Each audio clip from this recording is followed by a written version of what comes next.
Remember hand-me-downs from grandma cribs, to bag a bitch in the Walmart fit. I'm as real as it gets. So what is your music like therapy? As you said, your case got dismissed the same day you started music. Like, what were you been into it or? Like, Yeah, for real, like it was more like I did it before, but I wasn't like serious with it. Like, so more like shit. I didn't think it was really gonna do nothing. Everybody kept saying it, but I'm like, shit. I didn't think it was gonna do what it did, you know. And then it was just like me telling my story, having a unique voice, shit like that, where I'm from. Like I said, the voice ain't heard, so I'm like, shit, I'm gonna use my voice, I guess. And then once that happened, I did it before mom departed and had my child.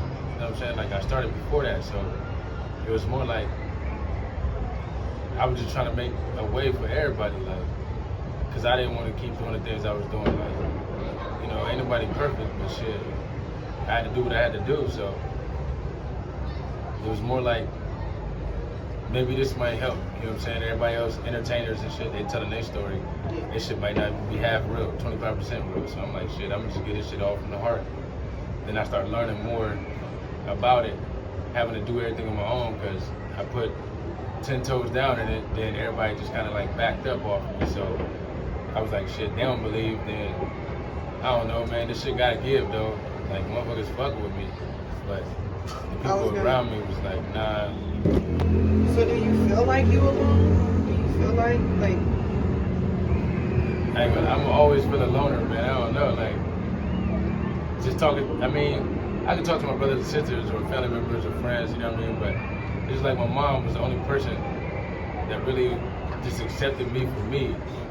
She ain't never judged me regardless. Like, I mean, I ain't saying nobody else judged me, but I mean, just in general, like I could say anything to her, like, Mom, I just did this. She'd be like, okay, then now what? Like, and she'd be like, that's my son, Michael. I mean, so what you gonna do now? Then it'd be just like, damn, that's somebody that actually like just believe in me. Like, they ain't never just sit there and judge me or hold something over my head. Like, she knew I was a badass, but it's like, my son gonna make a way. Like, he learned his lesson, he did what he had to do, so he a pretty smart kid, he know what he doing. what's your relationship with your dad? I mean, we cool for the most part. I just ain't, you know, it was tough love, I guess, you know, running into trouble and him like feeling some type of way or whatever.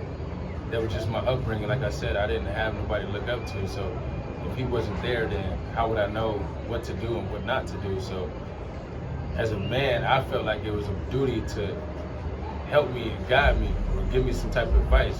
I mean, you could just tell me anything, like the homies told me shit, or OGs, like niggas I grew up with, you know what I'm saying, they told me stay out of trouble or whatever. Mom told me stay out of trouble. Like, you gotta tell me something different, like something that's gonna stick, something that's gonna make me think outside the box, like, damn, maybe he right. Like, so with him saying nothing to me, it really like bothered me, but I'm just like, I gotta do this. Something gotta give. I gotta find a way. Ain't nobody just gonna hand it to me. Like, I ain't no silver spoon shit.